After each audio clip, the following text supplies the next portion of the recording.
Hello everyone. I wish and hope that everyone is fit and fine in this pandemic and taking all the precautions issued in the guidelines by the government. I am Sushma Elawat, TGT, Physical and Health Education Teacher, posted Kendriya Vidyalaya, Ordnance Factory, Muradnagar. Today I am going to discuss on the topic Children and Women in Sports, Unit 5th in the syllabus of 12th class physical education subject. First of all, let's talk about the content. First one is motor development and factors affecting it. Second is exercise guidelines at different stages of growth and development. Then the common postural deformities of upper and lower limbs. Sports participation of women in India. Special consideration. And last one is female athlete right. Coming to the first point, motor development. When we talk about physical education, here motor refers to the movement, development of the movement in a child body. Motor development refers to the development of general body control, fine motor skills, and large muscle movements. Or in other term, we can say that motor development refers to the development of movement in a child body. जितनी भी हमारी body में development होते हैं, चाहे वो normal controlling है, चाहे हमारी फाइन मोटर स्किल्स है या हमारे लार्ज मसल मूवमेंट है, वो सब रेफर करते हैं मोटर डेवलपमेंट को. Motor development is further divided into two types. One is gross motor skills and second one is fine motor skills. Gross motor skills में क्या है? ग्रॉस मोटर स्किल्स में डेवलपमेंट होता है लार्ज मसल का, जैसे कि सिटिंग हुई, वॉकिंग हुआ, रनिंग हुई, जंपिंग हुई. इसके बाद अगर हम फाइन मोटर स्किल की बात करें तो फाइन मोटर स्किल में स्मॉल मसल्स का डेवलपमेंट होता है, जैसे कि आप क्रिकेट बॉल को कैच कर रहे हैं या आप लिख रहे हैं या आप कोई चीज़ हैंडल कर रहे हैं, पकड़े हुए हैं किसी चीज़ को, होल्डिंग एनी इंस्ट्रूमेंट, ये सब हमारे फाइन मोटर स्किल्स में आते हैं. दोनों में डिफरेंस यही है. ग्रॉस मोटर में पहले हम लिखेंगे कि इसमें डेवलपमेंट होता है हमारे लार्ज मसल्स का, फाइन मोटर में लिखेंगे कि स्मॉल मसल्स का. ग्रॉस मोटर में हम एग्जांपल दे सकते हैं कि sitting, walking, running, jumping etcetera. Fine motor में हम दे सकते हैं कि small movement of the finger या hands such as catching a cricket ball या फिर राइटिंग. ये हमारे फाइन मोटर स्किल्स में आएंगे एग्जाम्पल में. नेक्स्ट है motor development in children. It is divided into four categories. First one is infanthood, second is early childhood, third is middle childhood and next is later childhood. अगर हम बात करते हैं four stages of motor development in children, first one is infanthood. Infanthood का क्या period है? Birth से लेके 2 years तक. This period start from birth and last till the age of 2 year. Infanthood में किस चीज़ का डेवलपमेंट होता है बच्चे में? ये डेवलपमेंट होना स्टार्ट हो जाता है at the age of 6 weeks. उसके बाद क्या है कि जो इन्फेंट है वो ऊपर की तरफ हाथ करना स्टार्ट कर देता है, अपने आर्म को लिफ्ट करना स्टार्ट करता है, एक साइड से दूसरी साइड रोलिंग करना स्टार्ट कर देता है, थोड़ी थोड़ी चीज़ों को देखना शुरू करता है, हल्का हल्का बैठने की कोशिश करता है, उसके बाद क्रॉलिंग करना स्टार्ट कर देता है, उसके बाद थोड़ा थोड़ा वो खड़ा होने की कोशिश करता है चीज़ों को पकड़ के. तो ये सारे डेवलपमेंट इन्फेंटहुड स्टेज में होंगे, जिसका टाइमिंग है 0 to 2 year. Second is early childhood. Early childhood का जो पीरियड है it is between 2 to 6 year. इसमें क्या दिया हुआ है? Early childhood is a period between 2 to 6 years. Full stop. This period is characterized by rapid motor development. जो सबसे ज़्यादा डेवलपमेंट होते हैं जिस स्टेज में, वो हमारी अर्ली चाइल्डहुड है.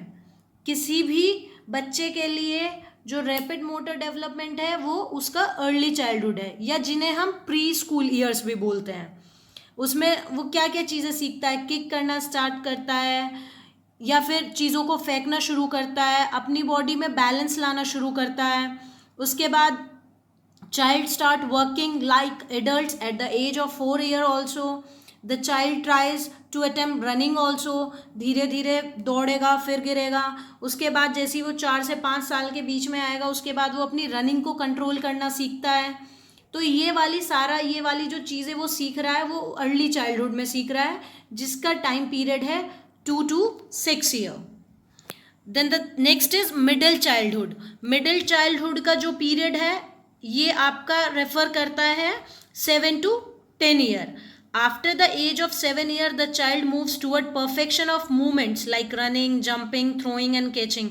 क्योंकि उसके बाद क्या है, वो स्कूल में आता है. स्कूल में आने के बाद थोड़ा लिखना शुरू करता है, थोड़ा पढ़ना शुरू करता है.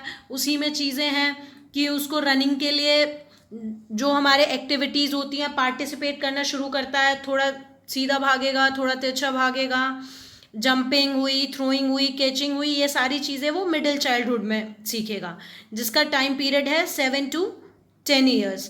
फर्दर इसमें है कि और वो क्या क्या इस स्टेज पे सीख सकता है. The running become faster but the speed can not be maintain for the longer distance. फिर उसके बाद ability to jump vertically and horizontally improves. The children of this period begin to throw with the better technology and accuracy and nearly perfection in balancing and coordination is achieved in period of age. जो perfection जिस चीज़ में जिस time period में उसके अंदर perfection आ रहा है वो उसका मिडिल चाइल्डहुड है, जिसका टाइम पीरियड क्या है 7 to 10 years. And the last is later childhood. Letter childhood क्या है 11 to 12 ईयर्स ऑफ एज. और इस टाइम को हम क्या बोलते हैं, best phase of learning motor ability. इसमें आपके जितने भी the fitness components also develop drastically during this age. The coordinative abilities at faster pace during these years. सब कुछ जो भी डेवलपमेंट होगा वो फास्टर पेस पे होगा. और जब हम फिटनेस कॉम्पोनेंट्स की बात करते हैं तो fitness components includes some of 5 motor abilities. वो कौन कौन सी होती हैं आपकी, speed, strength, endurance, coordinative abilities and flexibility. ये 4 स्टेज हैं जिनमें डेवलपमेंट होता है. सबसे पहले इन्फेंटहुड. इन्फेंटहुड का पीरियड जो है वो आपका 0 to 2 ईयर्स है, जिसमें क्या है कि इसमें सिर्फ वो मोटर स्किल को सीखना बिगिन करता है. सेकेंड अर्ली चाइल्डहुड है जिसका टाइम पीरियड 2 to 6 ईयर है, और इसको हम रैपिड मोटर डेवलपमेंट भी बोलते हैं, या आप इसको प्री स्कूल ईयर्स भी बोल सकते हो. उसके बाद फिर मिडिल चाइल्डहुड आता है जिसमें टाइम पीरियड है 7 to 10 ईयर. इसमें क्या है कि child moves towards perfection of movements. And the last one is later childhood, जिसको हमने बोला है best phase of learning motor ability, and it lies between 11 to 12 years. Factors affecting motor development. कौन कौन से फैक्टर्स हैं जो किसी भी चाइल्ड की बॉडी में मोटर डेवलपमेंट को रोकने की कोशिश करते हैं. वो क्या हो सकते हैं, हेरिडिटी भी हो सकती है, न्यूट्रिशन भी हो सकता है, प्रॉपर स्लीप भी हो सकती है, इम्यूनाइजेशन भी हो सकता है, ट्रॉमा भी हो सकता है, या एनवायरनमेंट एंड लाइफस्टाइल भी हो सकता है. हेरिडिटी में क्या है कि उसको जेनेटिकली ही प्रॉब्लम है, उसके पेरेंट्स किसी भी डिजीज़ से परेशान थे, वो उसको हेरिडिटी में मिल गई. जैसे हम बोल देते हैं, अगर इसमें हम एग्जाम्पल लें, जैसे पोलियो अगर है किसी बच्चे को तो वो उसको बाय बर्थ आया. न्यूट्रिशन हो गया, अगर कोई भी प्रॉपर डाइट नहीं ले रहा तो भी उसको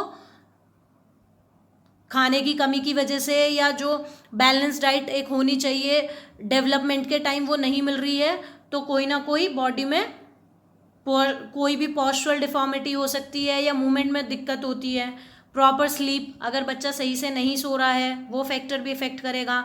immunisation, if he is not able to digest anything properly, कहीं ना कहीं ग्रोथ में रुकावट आएगी ही आएगी. ट्रॉमा, कहीं ना कहीं उसको कोई स्ट्रेस हुआ है, कोई चीज़ देख के, सुन के, या कोई चीज़ एक्सपीरियंस करके. And last is environment and lifestyle which is the most important factor.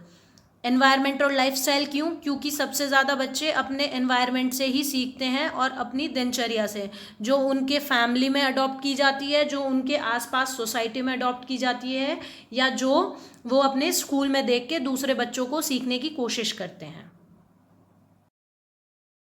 Then next topic is common postural deformities.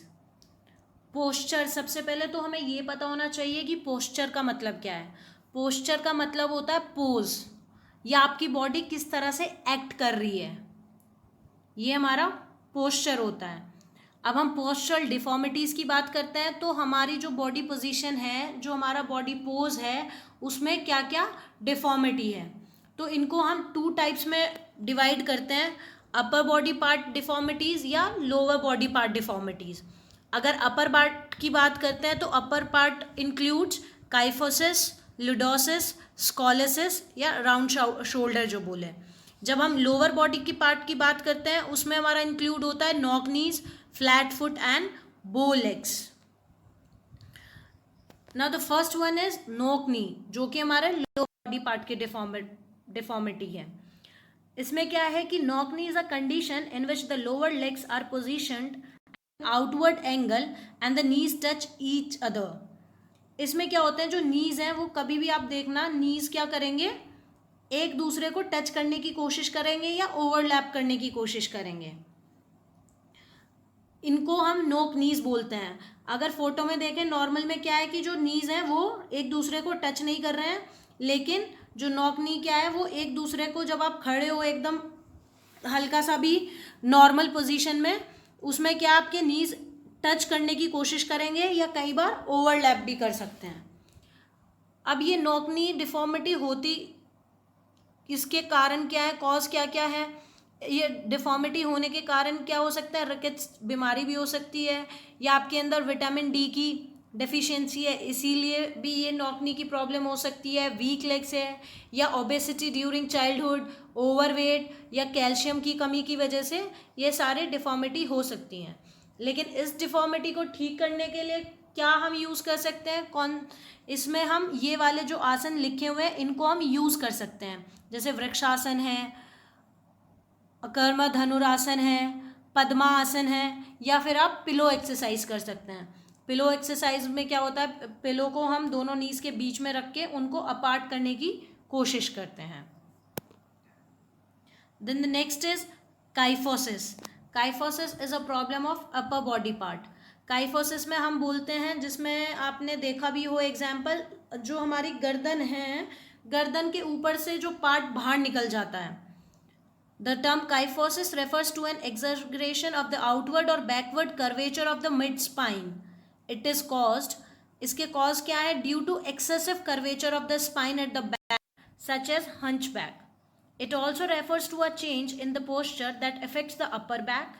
This kind of change in posture can lead to chronic neck, shoulder and back pain as well as difficulty in breathing. Kyphosis में क्या है कि जो हमारे गर्दन वाला part है वो थोड़ा बाहर निकल जाता है, और उसके कारण क्या हो सकते हैं, ये वाली मेन प्रॉब्लम ज़्यादातर स्टूडेंट्स को भी हो सकती है, या जो बैंक में काम करते हैं, या आप ये बोलो जिनका ऑक्यूपेशन है जिसमें वो बहुत ज़्यादा टाइम के लिए एक जगह बैठ जाते हैं और गर्दन को क्या करते हैं, नीचे की साइड बेंड कर लेते हैं। इसीलिए बोला जाता है आपको कि आप जब भी पढ़ने के लिए बैठें तो your back should be straight. क्यों? ताकि आपकी जो स्पाइन है वो एकदम स्ट्रेट रह सके, और ये जो बेंडिंग वाली प्रॉब्लम्स हैं ये आपकी बॉडी में पोस्चरल डिफॉर्मिटी बन के ना बाहर आए। और इनको करेक्ट करने के लिए आप क्या यूज़ कर सकते हो, चक्र आसन आप यूज़ कर सकते हो, धनुरासन करने से भी ये डिफॉर्मिटी को हम सही कर सकते हैं, बैकवर्ड बेंडिंग से भी हम कर सकते हैं, या रिवर्स सिटअप हम मार रहे हैं, उससे भी इस डिफॉर्मिटी को ठीक किया जा सकता है। Lordosis, again it is the deformity of upper body part. इसमें क्या होता है कि the spine shows exaggeration of curvature of the backbone vertebra and the lower back area. अगर हम सिंपली टर्म्स में बोलें तो लुडोसिस का मतलब है जिसमें कि पेट आगे आ जाता है। Mainly lordosis affect the lumbar region. Lordosis is mostly occur in obese people who have weak back muscles and heavy abdomen. Lordosis को सिंपल लैंग्वेज में जैसे मैंने बताया कि हम बोल सकते हैं जिसमें पेट की पोजीशन बाहर आ जाती है। अब उसके कारण क्या हो सकते हैं, या तो एब्डोमेन मसल्स वीक हैं, या सेकंड इसमें भी जो काइफोसिस का एक मेन कॉज था कि आप एक ही टाइम के लिए कंटिन्यूएशन पोजीशन में बैठ जाते हो, उसकी वजह से भी ये प्रॉब्लम हो सकती है। वो स्टूडेंट्स को भी हो सकती है, टीचर्स को भी हो सकती है, या जो बैंकिंग पर्सनस हैं उनको भी हो सकती है, या जो कंपनीज में काम करते हैं, कंटिन्यूएशन बहुत लंबे टाइम के लिए कई घंटे एक ही पोजीशन में बैठते हुए काम करते हैं, उनको ये प्रॉब्लम हो सकती है। इसीलिए बोला जाता है कि बीच में अपने आप को सीधा करके बैठने से या हल्का सा अपने आप को ब्रेक देने से, ताकि हमारा जो पोज है, जो पोजीशन है हमारी बॉडी की, उसमें चेंज आ सके और हमको किसी भी डिफॉर्मिटीज के साथ डील ना करना पड़े। इसको करेक्ट करने के लिए हम फॉरवर्ड बेंडिंग कर सकते हैं, या ऑल्टरनेट टच कर सकते हैं, या सिटअप लगा सकते हैं, या पश्चिमोत्तासन कर सकते हैं, जो भी इजीली जिस एक्सरसाइज को फॉलो किया जाए। ये सारे डिफॉर्मिटी के कारण एक मेन रीज़न ये भी है कि हम हल्का सा भी फिजिकल वर्कआउट करना पसंद नहीं करते, और हम में इंक्लूड होते हैं वो लोग जो कई घंटे कंटिन्यूएशन में काम करते हैं और फिर काम करने के बाद सीधा लेट जाते हैं, क्योंकि काम करने के बाद थक जाते हैं। लेकिन अगर वो अपने आप को कम से कम पूरे दिन में 15 से 20 मिनट भी निकाल के देंगे तो किसी को भी ये पोस्चरल डिफॉर्मिटी होने के चांसेस बहुत कम हो जाएंगे। फिर है बो लेग्स। बो लेग्स और नॉक नी में एक ही डिफरेंस है कि नॉक नी में जो हमारे नीज हैं वो एक दूसरे को टच करेंगे, और बो लेग्स में क्या होगा, जो नीज हैं वो हमारे अपोजिट हो जाएंगे। अपोजिट मतलब वो आउटवर्ड की तरफ डायरेक्शन कर लेंगे। Bow legs the deformity opposite knock knee लिखा हुआ भी है। Bow legs cause an increase in the curve of the legs and leave a gap between the knees. ये डिफ्रेंशिएट करना बहुत इजी है कि नॉक नीज में क्या होगा कि नीज या तो टच करेंगे या एक दूसरे को ओवरलैप कर जाएंगे। बो लेग्स में क्या होगा कि जो नी की पोजीशन है वो आउटवर्ड हो जाएगी और दोनों नी के बीच में ज़्यादा गैप आ जाएगा। इसको करेक्ट करने के लिए आप कौन कौन से आसन कर सकते हैं वो इसमें लिखा हुआ है। या तो आप अर्ध चक्रासन कर सकते हैं, या गरुणासन कर सकते हैं, या आप अर्ध मत्स्यांदर आसन कर सकते हैं, या वॉकिंग इनवर्ड। वॉकिंग इनवर्ड का मतलब है कि नीज को जो है एक दूसरे के पास लाने की कोशिश, इतना भी पास नहीं कि वो हमारे नॉक नी वाले प्रॉब्लम में आ जाए। Then is scoliosis. Scoliosis is a condition involving an abnormal sideways curvature of the spine. Scoliosis हमारी अपर बॉडी डिफॉर्मिटी है, या ये कहो कि स्कूलिंग चिल्ड्रन में सबसे ज़्यादा आपको देखने को मिलेगी। क्यों? क्योंकि इसमें हमारा एक कंधा छोटा से मतलब है की तरफ झुक जाता है एक साइड में, और दूसरा ऊपर की साइड रह जाता है। और ये प्रॉब्लम क्यों होगी आप लोग अच्छी तरीके से बता सकते हो, क्योंकि जो आजकल का फैशन है, बैग होते हैं बहुत हैवी, लेकिन उसको हमको एक ही शोल्डर पे कैरी करके लेके जाना है फैशन की वजह से। इसीलिए ये वाली डिफॉर्मिटी सबसे ज़्यादा स्कूल गोइंग चिल्ड्रन में होती है, या कॉलेज गोइंग में भी कह सकते हो। कॉलेज में लेकिन उतनी बुक्स कोई नहीं लेके जाता जितना कि स्कूल में लेके जाते हैं। कुछ बच्चे ज़्यादा हैवी इसलिए भी करते हैं क्योंकि वो टाइम टेबल ही नहीं देखते, और फिर क्या करते हैं, एक तरफ बैग लटका के जो लेके जाते हैं, उससे क्या होता है बॉडी एक तरफ झुकना स्टार्ट कर देती है, और उस डिफॉर्मिटी को हम क्या बोलेंगे, scoliosis. The curvature of the back में develop at the single curve shaped like the letter C, और as two curves shaped like the letter S. या तो आपकी बॉडी सी वाले में आ जाएगी जो आपका शोल्डर है, या एस शेप में भी आ सकती है। वो डिपेंड करता है कि आप एक शोल्डर पे कितना हैवी वेट लटका के घूम रहे हैं। इसीलिए बोला जाता है कि जब भी आप अपने बैग को लेके जा रहे हैं स्कूल के लिए, तो आप उसको इक्वली अपने टाइम टेबल से चेक करते हुए सारी बुक्स रखें, और साथ के साथ उसको अपने दोनों शोल्डर पे उठाने की कोशिश करें।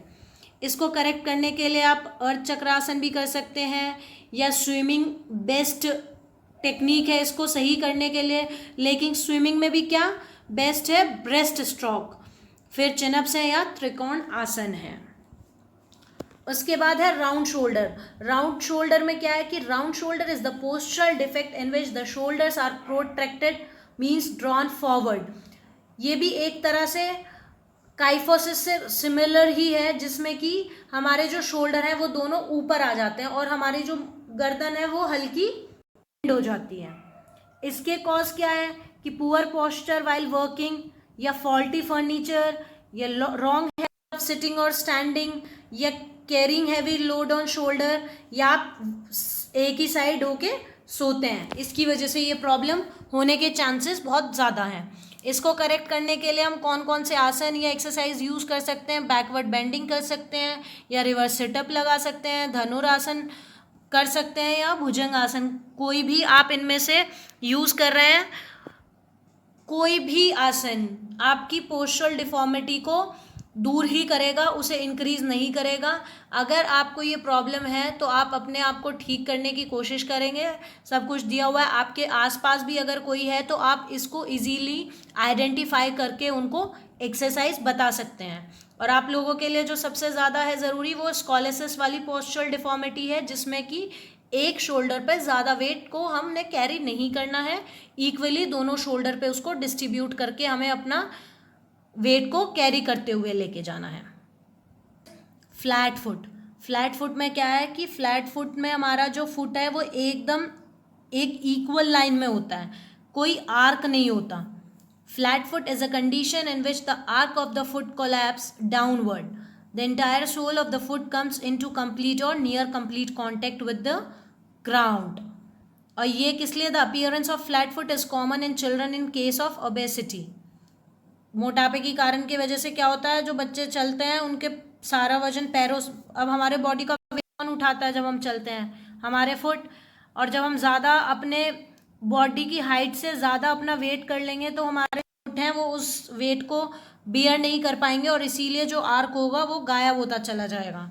इसीलिए अपने बॉडी को भी मेंटेन करके रखना है, अपने बॉडी वेट को भी मेंटेन करके रखना है, और अपने आप को भी।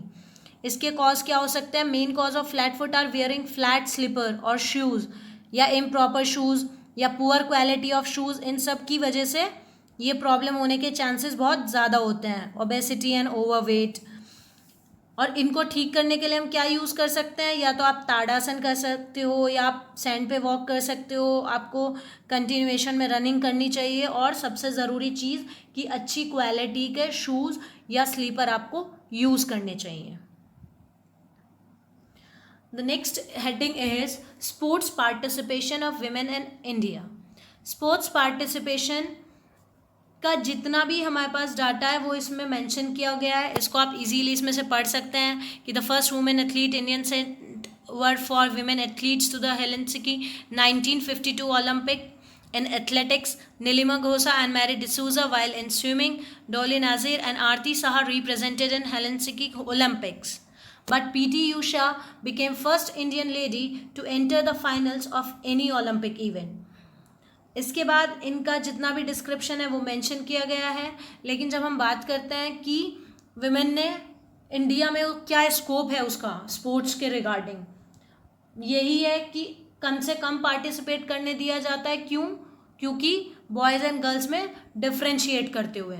लेकिन ऐसा नहीं है, जो जितनी मेहनत करता है उसको उसका रिजल्ट भी उसी के अकॉर्डिंग मिलता है, वो चाहे लड़के मेहनत करें या लड़कियां मेहनत करें। The last to read is in London Olympics, Saina Nehwal won bronze medal in badminton in the women's single. Mary Kom also won bronze medal in boxing. And in Rio Olympics, PV Sindhu won silver medal and Sakshi Malik won silver medal in wrestling, badminton and wrestling respectively. ये सारे हमारे जितने भी women's हैं इनके achievement को दर्शाता है कि इन्होंने इतनी चीज़ें अचीव की हैं, और इन्हें देख के ज़्यादा से ज़्यादा यूथ इंस्पायर होके ज़्यादा से ज़्यादा मेडल हमारी कंट्री को दिला सकें। और ओलंपिक में जब भी कोई मेडल आता है तो बहुत ज़्यादा ऑनर की बात होती है, खुद इंडिविजुअल के लिए भी, फिर उसके पेरेंट्स के लिए भी, और फिर वो जिस ऑर्गेनाइजेशन से जुड़ा हुआ होता है उसके लिए भी। इसीलिए हमको सबकी हेल्प करनी चाहिए, सबको आगे बढ़ने के लिए प्रमोट करना चाहिए, उनकी हेल्प करनी चाहिए, और किसी को भी कभी भी इस तरह से कमेंट करके पीछे की तरफ नहीं खींचना चाहिए कि वो कुछ नहीं कर सकता है या कर सकती है। Special consideration menarche and menstrual life function. Talking first regarding menarche, It is the first period or first menstruational bleeding that a young girl has. Or in another terms, you can say menarche is known as first menstruation cycle of a girl. Menarche usually occurs approximately at the age of 12. However, it can happen as early as during 8 or 9 years of age, or as late as during 16 years of age. It is also a known fact that activities like gymnastic delays menarche. Many studies have indicated that delayed menarche has advantage in certain sports. And one more thing that is added in this is those women who have early menarche have an advantage in sports such as swimming and rowing because they get more adipose tissue or adequate weight. Now, the next topic is menstruational dysfunction. Menstruational dysfunction is a disorder or irregularity in a woman's menstruational cycle. Different between menarche and menstruational dysfunction is menarche is the first period or first menstruational bleeding that a young girl has, and menstruational dysfunction is a disorder or irregularity in women's menstruational cycle. Or, in other words, it can be defined as an abnormal bleeding during the menstruational cycle. Normal menstruational cycle varies from 21 to 35 days. It flows lasts approximately 2 to 7 days. Menstruational irregularities seems to be higher in women athletes in comparison to non-athletic women. Then is the average cycle of menstruational cycle is, again it is written that it is of 28 days. Menstruational life function is categorized by disruption and it has several types. Like first one is amenorrhea. It is known as normal menstruational function. Then is oligomenorrhea. It is termed as abnormally infrequent menstruational periods. A woman who regularly goes more than 35 days without menstruating may be diagnosed with it. Young athletes who participate in sports or engage in heavy exercise can develop this condition. And the last term in this is amenorrhea. Amenorrhea means the absence of menstruation. And further it is divided into two parts, primary amenorrhea and secondary. In primary what happens is when a woman of 18 years of age or older do not have menarche are diagnosed as primary. When they are not bleeding first time, that is primary amenorrhea, and secondary is it happens in women who do not have normal menstruational cycle for months, even years. Over exercising can also be one of the cause of amenorrhea, and mostly this type of secondary amenorrhea is found in long distance running, cycling, bodybuilding, gymnastics, and skating may suffer from this disease, means from secondary amenorrhea. Primary is where the woman doesn't get first menstruation, and secondary amenorrhea where normal menstruational cycles is disturbed for months, even years. Then the last topic is female athlete trait. It means it is a combination of three diseases. The way first one is osteoporosis, second is amenorrhea, and last is eating disorders. We have already talked about amenorrhea. Here we are going to discuss about osteoporosis and eating disorder. Osteoporosis means it refers to decreased bone mineral density, where we say that a woman is suffering from knee diseases, जहाँ पे उनको घुटनों में बहुत ज़्यादा दिक्कत आ जाती है, जो बोन की जो मिनरल डेंसिटी है वो एकदम डिक्रीज हो जाती है, उस वजह से ये ऑस्टियोपोरोसिस होने के चांसेस बहुत ज़्यादा हो जाते हैं. Here it is written that it is a skeletal disorder in which reduction in bone mass may cause fracture. In other terms, you can also say that osteoporosis refers to decreased bone mineral density. It is a skeletal disorder. Then is a reduction in bone mass may cause fracture, as we have already studied this. Now the next is causes. What are the causes that osteoporosis occur?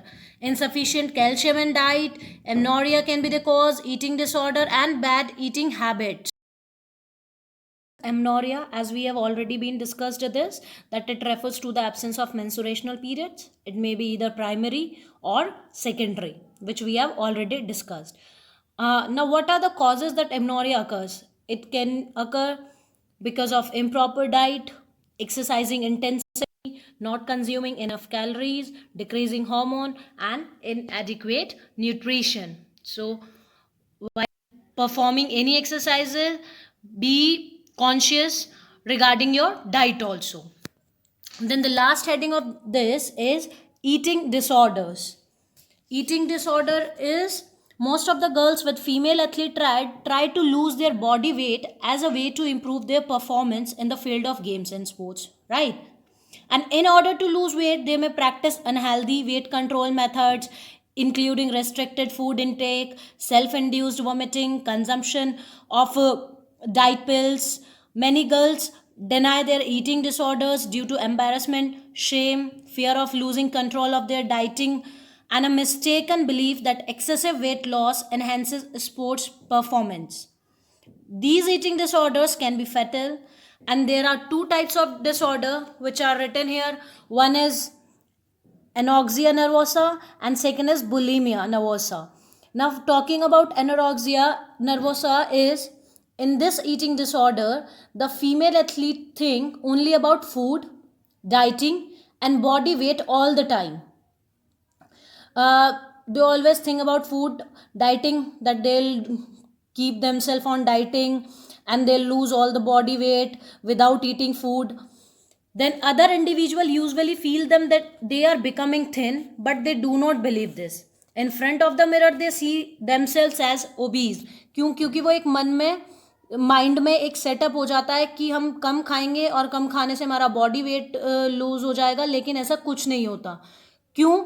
अगर आपकी body में proper nutrition ही नहीं जाएगा तो आपकी body ना तो कोई भी वर्क करने के लिए हेल्प करेगी, और आपका जो बॉडी वेट है वो आपको लगेगा कि कम हो रहा है, लेकिन ऐसा कुछ नहीं. उससे सिर्फ और सिर्फ आपकी बॉडी में वीकनेस आएगा और वीकनेस की वजह से आप रेस्ट पे जाओगे. उस वीकनेस की वजह से कई बार लगता है कि हाँ थोड़ा पतले हो गए, लेकिन वैसा कुछ नहीं होता. वो सिर्फ हमारी बॉडी को क्या करता है, नुकसान पहुंचाता है. इसीलिए डाइट हमेशा प्रॉपर लेनी चाहिए. डाइट आप कितना भी लो, लेकिन उस डाइट के अकॉर्डिंग आपको अपना एक्सरसाइज सेटअप करना चाहिए. The last is bulimia nervosa. In this eating disorder, what female athlete do is she eats excessive amount of food and then vomits it in order not to gain weight. पहले क्या करेंगे, ज़्यादा खा लेंगे, लेकिन weight gain ना हो उसके लिए इसको अपनी बॉडी से बाहर निकालने की कोशिश करेंगे. कौन से रास्ते से? Through vomiting. In this disorder, an individual binges on food and feels a loss of control. Then to prevent weight gain, tries to vomit the food. लेकिन दोनों ही disorders क्या हैं, हमारी बॉडी के लिए बहुत ही ज़्यादा बेकार है. हमको ये वाली चीज़ें नहीं यूज़ करनी चाहिए. हमें प्रॉपर अपनी डाइट को मेंटेन करके रखना चाहिए. हाँ, अगर हमें बॉडी वेट करने का बहुत ज़्यादा टेंशन है कि हमारी बॉडी वेट ज़्यादा ना हो जाए, उसके लिए हम जो सॉलिड फूड है उसका इंटेक कम करके लिक्विड डाइट को ज़्यादा इंक्रीज़ कर सकते हैं. उससे क्या होगा, हमारी बॉडी को प्रॉपर न्यूट्रिशन भी मिलेगा और हमारा जो बॉडी का सिस्टम है कि हमें वीकनेस फील ना हो, उससे भी बचा जा सकता है. Thank you everyone, and I wish that everyone will like the video and it will be easy for you to understand this chapter easily. Thank you so much once again, and please take care of yourself.